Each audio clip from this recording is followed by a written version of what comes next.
Հայտնել ձեզ, ես անկեղծորեն եմ ասում, այնքան տպավորիչ էր, այնքան ազդեցիկ էր, որ չնայած այդքան ուշ ժամին, բայց դուք բոլորդ ներկա եք, ես պատկերացնում եմ դա ինչ աստիճան, որոշակի իմաստով նաև ձեր գործունեության մեջ արտասովոր էր, թեև այս վերջին տարիների ընթացքում մեր գործընկերները, լրագրողները ապացուցել են, որ անհնարինը եւս կարող են կատարել։ Մեր գործընկերներից մեկին երեկ երեկոյան, երբ հարցնում էր, թե լավ ինչքան երկար է տևելու եւ այլ, հատուկ ասեցի, հիմա մի հատ բարձրաձայն եմ էլ, որ լրագրողների ցավը տանեմ, ապրեք դուք։ Այսքանը հիմա լսում եմ ձեր հարցը։ Պարոն Վարդևանյան, հենց ձեր թիկունքից սկսենք, սովորաբար Սամվել Կարապետյանին առնչվող դատական նիստերի ժամանակ տեսնում ենք այս տեսարանը ոստիկանական պատ օբյեկտիվ եք համարում ոստիկանության այսչափ ներկայությունը, ներկայացվածությունը, որովհետև տեսնում ենք, որ դատարան եկող ճանապարհին էլ քիչ վերև ոստիկանական զորքերի մեքենաներ են եւ բազմաթիվ ոստիկաններ։ Գիտեք, որևէ տրամաբանություն դրանում չեմ տեսնում։ Եկեք մեկ օրինակ բերեմ, կարծում եմ դրանով բոլոր հարցերի պատասխանները կտրվեն։ 2025 թվականի հուլիսի 4-ին, երբ Սամվել Կարապետյանը դեռևս նույնիսկ մեկ ամիս չէր ինչ կալանավորված էր, դա կհիշեք հատուկ վերանայման բողոքը, որը ներկայացրել էին Ապօրինի կալանքի վերաբերյալ, մակագրվել էր Արմեն Դանիելյանին եւ այլ, այդ ժամանակահատվածներ 10,000-ից ավել մեր հայրենակիցներ հավաքվել էին, մասնակցում էին հանրահավաքի։ Հանրահավաքը երթով շարժվել էր դեպի ազգային անվտանգության ծառայություն։ Մարդիկ վանկարկում էին մեր ձևով եւ 10,000-ից ավել մարդկանց մասնակցությամբ հանրահավաքի ընթացքում նույնիսկ մեկ վարչական իրավախախտում տեղի չէր ունեցել։ Կարծում եմ դրանով բոլոր հարցերի պատասխանը տրված է։ Դրանով ակնհայտ է, որ նման ոստիկանական ուժերի անհրաժեշտություն իհարկե առկա չէ։ Ես ոչ թե հիպոթետիկ իրավիճակ եմ նկարագրում, ես բոլորի աչքի առջև տեղի ունեցած իրադարձությունն եմ ներկայացնում։ Նույնիսկ մեկ վարչական իրավախախտում տեղի չէր ունեցել։ Դա խոսում է, թե ընդհանրապես հավաքը խաղաղ է, թե ոչ։ Իհարկե խաղաղ է։ Ավելին, հավաքի նպատակն էլ ազնիվ է։ Բարձրաձայնվող խնդիրն էլ ակնհայտ, որ ի վերջո վերջ տրվի քաղաքական հետապնդմանը։ Երեք մեր հայրենակիցները ինչ էին վանկարկում։ Ասում էին արդարություն են պահանջում եւ ուզում են ազատությունը վերականգնվի Սամվել Կարապետյանը։ Բնական երևույթներ, որոնք իրավական տեսանկյունից էլ անխոցելի են։ Պարոն Վարդևանյան, այսօր պաշտպանական կողմն է իր հիմնավորումները ներկայացնելու, այսինքն մեղադրական կողմը այլևս իր հիմնավորումները երեք վերջացրել է, եւ կոնկրետ ինչ փաստ էին բերում, ինչու ինքը պետք է մնա անազատության մեջ։ Եթե շատ ամփոփ ներկայացնեմ, իսկապես լեզուս չի պատտվի օգտագործել եզրույթը, որ քննիչները ներկայացնում էին դիրքորոշում։ Իրենք չէին ներկայացնում դիրքորոշում, իրենք պարզապես թղթից կարդում էին։ Մի թղթից, որը բովանդակային իմաստով ոչ մի առնչություն չունի Սամվել Կարապետյանի հետ։ Կրկին եմ ասում, կարող էր ցանկացած այլ մի նյութ ներկայացվել։ Դա ոչ մի առնչություն չունի։ Որքանով որ կարող եմ ներկայացնել, հետեւյալն էր, որ դեռևս իրենք ունեն վարութային գործողություններ, որոնք պետք է կատարեն, թե որոնք են դրանք բարձ չէ, չկա նշված, հասկանում եք, այսինքն ոնց է, չէ, եթե նայում ենք եվրոպական դատարանի նախադեպային որոշումների տեսանկյունից, եթե վկայակոչում ես որևէ ռիսկ, որ անձի անձնական ազատության իրավունքը շարունակական տևող կերպով սահմանափակվի, պետք է այն ունենա կոնկրետություն, պետք է բխի կոնկրետ հանգամանքներից եւ իհարկե գործի փաստական տվյալներից, դրանցից որևէ մեկը չկա, բայց ասում են, գիտեք ինչ, մենք 50-ից ավել քննչական խումբ ենք, բայց 60 օրն էլ բավարար չի, իդեպ ոչ թե 60, այլ 120 օրն էլ իրենց բավարար չի։ Ի վերջո հիշենք, չէ, որ այդ նույն խումբը սկսել էր դեռևս հունիսի 17-ից իրենց գործողությունները։ Սա մեկ, երկրորդը։ Իհարկե շատերի համար ծիծաղելի կթվա, բայց քննչական մարմինը գտնում է, որ այստեղ կա նաև թաքնվելու ռիսկ։ Թաքնվելու, ինչից թաքնվի։ Օրինակ, Սամվել Կարապետյանը ինչից պետք է թաքնվի։ Այս աբսուրդային մեղադրանքից, որը աբսուրդային է, ակնհայտ աբսուրդային է բոլորի համար։ Ինչը պետք է լինի շահագրգռվածությունը։ Եվ երկրորդը, Սամվել Կարապետյանը նույն հուլիսի 4-ին իր ուղերձում հայտարարել էր, որ ինքը քաղաքական հայտ է ներկայացնում։ Այդ պայմաններում ինչ թաքնվելու ռիսկ։ Իսկ ինչի մասին ենք խոսում։ Ըստ որն է ռիսկը, որ Սամվել Կարապետյանին իզոլացնեն նախընտրական փուլում, որն է ռիսկը, որի մասին չեն բարձրաձայնել օրինակ իրավապահները, արդարադատության ներկայացուցիչները։ Ես կարող եմ հետևյալը ասել. իրականում բոլոր հարցերը կամ դրանց պատասխանները միգուցե կամ երկուսը միաժամանակ թաքնված են Facebook սոցիալական ցանցում հունիսի 17-ի գրառումներում գործադիր իշխանության ղեկավարի կողմից։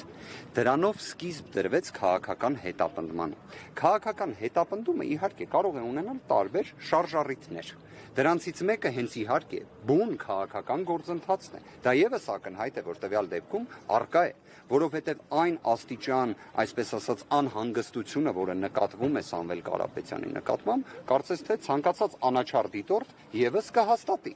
Բայց դրա այլ հնարավոր շարժառիթները կարծում եմ իսկապես հնարավոր է նաև այդ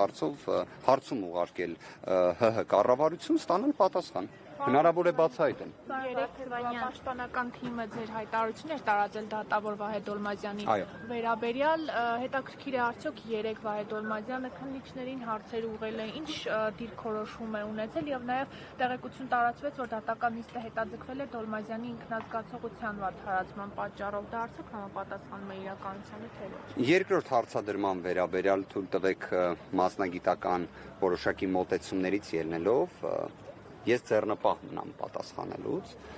ինչ վերաբերում է առաջին հարցին, նիստը, եթե այսպես ասած զերծ պահենք թղթից կարդալու գործընթացը, որոշակի դինամիզմ ուներ իր մեջ։ Արդյոք դա հուսադրող է թե ոչ, դեռևս վաղ է դրա մասին խոսել։ Մենք բոլոր դեպքերում ցանկացած դատական նիստի ներկայանալով փորձում ենք կատարել հնարավոր առավելագույնը, աբսուրդը ընդգծելու եւ նաեւ հնարավոր իրավական, այսպես ասած, լուծումները ընդգծելու համար։ Մենք ինչ որ իմաստով գտնվում ենք մի, չգիտեմ, ոռոգայթի մեջ կամ մի անհասկանալի իրավիճակի մեջ, որտեղ մեր ակնկալիքը երևի թե տոկոսային հարաբերակցությամբ ասեմ 5-ից 10% իրավաբանությունն է։ Եթե 5-ից 10% իրավաբանություն, արդարադատություն, արդար դատաքննության իրավունք ապահովվի, ապա քաղաքական հետապնդումը ոչ թե ամբողջությամբ կդադարեցվի, քանի որ քաղաքական հետապնդումը դա իրենից մի առանձին գործընթաց է ենթադրում, բայց առնվազն իրավունքների կոպտագույն խախտումները կարող են նվազել այդ 5-ից 10% իրավաբանության հնարավորության դեպքում, ամենայն պատասխանատվությամբ եմ ասում, որովհետև կարծում եմ Հայաստանի Հանրապետության ցանկացած մեր քաղաքացուն, որ հարց ուղղվի, թե ինչի համար է Սամվել Կարապետյանը շուրջ 4 ամիս անազատության մեջ, ապա բոլորի պատասխանն էլ լինելու է, որ այստեղ իրավաբանություն առկա չէ։ Այդ հարցը ուղղվել է քաղաքացիներն էլ տարբեր լրատվամիջոցներով հնարավորություն ունեցել են պատասխանելու, այո, այս առումով ճիշտ է, քաղաքացիների մեծ մասը համակարծիք է ձեզ հետ, որ քաղաքական նկատառումներով է։ Պարոն Վարդևանյան, հենց այս համատեքստում, եթե այս միջնորդության, Սամվել Կարապետյանի կալանավորման համատեքստը բացառապես քաղաքական է, արդյոք իրավական լուծումները կաշխատեն, իրավաբանությունը կաշխատի եւ օրինակ ինչքան են ձեր շանսերը այս պահին։ Եկեք հետեւյալը նշենք, մենք իրականում գտնվում ենք մի անարդար գործընթացի մեջ։ Թեև այստեղ եզրույթը, որը պետք է օգտագործվի արդար դատաքննության իրավունքն է, բայց մենք գտնվում ենք անարդար պայմաններում։ Արդյոք, օրինակ ես կարող եմ բերել նախորդ դատական նիստը, որը տեղի ունեցավ 2025 թվականի օգոստոսի 14-ից 15 ժամանակահատվածում, ինձ համար որպես իրավաբանի դատական նիստը այնպիսի ընթացք էր ստացել, որ որևէ այլ ելք, քան ներկայացված միջնորդության մերժումներ, ես չէի տեսնում։ Իսկապես բոլոր դեպքերում արձանագրվեց, որ հիմնավոր կասկածը այդ աբսուրդային փողերի լվացման մեղադրանքի մասով չի հաստատվում, դա տեղի ունեցավ այս դատարանում, բայց դա կրկին դրսևորումն է նրա, որ մենք անարդար պայմաններում ենք գտնվում, քանի որ եթե այդ մասով հիմնավոր կասկածը չէր հաստատվում, առավել քան ողջամիտ էր, որ կալանքը վերացվեր կամ փոփոխվեր առնվազն։ Շանսերը կարող եմ հետևյալ կերպ նկարագրել։ Անարդար պրոցեսում ի վերջո միշտ թունելի վերջում լույսը երևում է։ Միշտ է այդպես։ Դա բոլոր դեպքերում իրավունքի էությունն է։ Ինչքան էլ դժվար է լինում, բայց ի վերջո գերակայում է։ Որովհետև իդեպ դարերի պատմությունն է դա ցույց տալիս։ Չի եղել մի ժամանակաշրջան, դուք կարող եք ուսումնասիրել բազմաթիվ մեծ ճանաչում ունեցող գործիչների ելույթները։ Միշտ խոսվել է քաղաքական հետապնդումների մասին, անարդարության մասին, բայց միաժամանակ ստորակետ դնելով, որ ի վերջո արդար դատաքննության իրավունքը պետք է գերակայի, որ արդարությունը պետք է գերակայի եւ իրավունքը ընդհանրապես պետք է գերակայի։ Մենք այդ տրամաբանությամբ ենք մոտենում եւ ինչքան էլ ես նույնիսկ չեմ թաքցնի, որ հնարավոր է այս անարդար գործընթացները, այս քաղաքական հետապնդումը ուղղված է նրան, որ նաեւ պարզապես մասնագիտական հանրույթի ներկայացուցիչները տվյալ դեպքում մեր պաշտպանական թիմը իսկապես հիասթափվի եւ որոշակի իմաստով նաեւ մենք մեր գործողություններում ունենանք որոշակի пассивություն, ճիշտ հակառակը։ Այս ամենից թե մեր միջնորդությունները, թե մեր գրությունները, թե մեր դիմումները, թե իրավունքների խախտման վերաբերյալ արձանագրումները միայն ավելանում են, բայց արդյոք դա է մեր շահագրգռվածությունը? Ոչ, հարգելի գործընկերներ, մենք իսկապես տվյալ իրավիճակում շահագրգռված ենք մեկ հանգամանքով, որ Հայաստանի Հանրապետությունում իրավունքները չեն կարող նման կերպ ոտնահարվել։ Մենք 21-րդ դարում ենք գտնվում եւ սա Հայաստանի Հանրապետությունն է, որը իսկապես պետք է լինի աշխարհի օրինակելի երկրներից մեկը, ոչ թե օրինակ տարբեր միջազգային զանգվածային լրատվության միջոցներ Հայաստանի մասին խոսեն, որ Forbes-ի ցուցակում գտնվող Հայաստանի Հանրապետության քաղաքացին 4 ամիս է ինչ գտնվում է անազատության մեջ ամենաինտենսիվ սահմանափակման պայմաններում, իսկ թե ինչի համար ոչ մեկ գաղափար չունի։ Հիմա ի վերջո բոլորը, վստահ եմ մեր հայրենակիցներից, լսել են Սամվել Կարապետյանի հունիսի 17-ի հարցազրույցը։ Ինչ կոչի մասին է խոսքը, ժողովուրդ ջան։ Մենք իդեպ այդ հարցը նորից բարձրաձայնում ենք, լավ, որն է, մեր ձևով արտահայտությունն է, ինչն է, եկեղեցու կողքը կանգնելն է, որն է էլի այդ բանալի բառը, որ վերածվում է կոչի։ Կոչը ի վերջո հիմա օրինակ տեսեք, մենք այստեղ ունենք լիքը մեր հայրենակիցների, չէ՞։ Հիմա եթե մենք օրինակ մեր հայրենակիցներին առաջարկենք X գործողություն, այդ դա նմանվում է կոչի, բայց ինքնին կոչը դեռ հանցանք չի։ Այդ կոչը պետք է ուղղված լինի կոնկրետ ինչ-որ մի ապօրինության։ Հիմա ենթադրենք 2018 թվականին բազմաթիվ կոչեր են հնչել այն ժամանակ ազգային ժողովի պատգամավոր Նիկոլ Փաշինյանի կողմից, որպես փողոցային շարժում սկսած անձի, այսպես ասած, կարգավիճակով, ինչի այդտեղ ամենը կոչ էր, այօրինակ երբ հնչում էր, որ կամ ես կլինեմ վարչապետ կամ Հայաստանի Հանրապետությունը վարչապետ չի ունենա, շատ նման է իդեպ իշխանությունը բռնությամբ զավթելու կամ սահմանադրական կարգը տապալելու կոչի, բայց ենթադրենք, որ եթե քաղաքական գործիչները չհաջողեն, մենք էլ մեր ձևով կմասնակցենք այդ գործընթացին, իդեպ 168-ի մեր գործընկերներն են, որ ներկա են, դուք վստահ եմ տեղյակ եք, որ մասնակցել արտահայտությունը գրվել էր միջամտել եւ մեզ մոտ չի եղել, սկզբնաղբյուր կայքում է եղել, հենց այստեղ առիթը կա պարզաբանելու, սկզբնաղբյուր կայքում է եղել, բոլոր լրատվականները նույն ձևով կոպի են արել, բայց քանի որ 168-ը սիրելի լրատվամիջոց է եւ բոլորն են ընթերցում եւ օգտվել էին 168-ից, բայց սկզբնաղբյուր կայքից է դուրս եկել ինֆորմացիան։ Հանգամանք բացահայտեմ, ոչ միայն ընթերցում են, այլ նաեւ տվյալ դեպքում այս քրեական վարույթի նյութ է հանդիսանում հենց 168-ի կողմից հրապարակված հատվածը եւ ինչն է հետաքրքիր։ Ես ենթադրենք նայել եմ տեսանյութը եւ տեսել եմ, որ այնտեղ օգտագործվում է մասնակցել, ոչ թե միջամտել, չէ՞։ Պատկերացնում եք, որ օրինակ դատախազության եւ քննչականի գործընկերները դա չեն նայել։ Եւ ի սկզբանե նյութերը գնացել են միջամտելով։ Հիմա հարգելիներս, այս պարագայում հունիսի 17-ի Facebook-յան գրառումների հետ կապված ես օրինակ իսկապես հարց ունեմ։ Իսկ այդ գրառումները օրինակ զննվել են քննչական մարմնի կողմից։ Օրինակ իրենց հետաքրքիր չէ, ինչի համար է գործադիր իշխանության ղեկավարը միջամտել եզրույթը օգտագործում։ Ինչի համար է գործադիր իշխանության ղեկավարը Սամվել Կարապետյանի մասին խոսում։ Ավելին, ցուցումներ են տալիս իրավապահներին, օրինակ դա չեն ուզում քննության առարկա դարձնել։ Իհարկե միգուցե հիմա էլ քննչական մարմինը կասի, որ հենց այդ գործողությունը պետք է անեն, ու Սամվել Կարապետյանը կարող է խոչընդոտել այդ գործողություններին։ Դե աբսուրդ ինչի՞ չէ, մի հատ էլ տենց աբսուրդ լինի։ Քանի որ ինքն էլ ասել էր մենք մեր ձևով կմիջամտենք։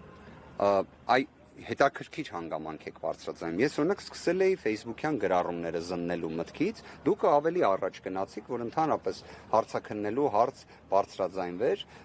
Կարծում եմ նախաքննական մարմինը այսօրվա պայմաններում երբեք նման գործողություն չի կատարի։ Իսկ դուք որպես պաշտպանական կողմ օրինակ հնարավոր է որևէ փուլում միջնորդեք, որպեսզի Նիկոլ Փաշինյանը դատարանում հարցաքննվի։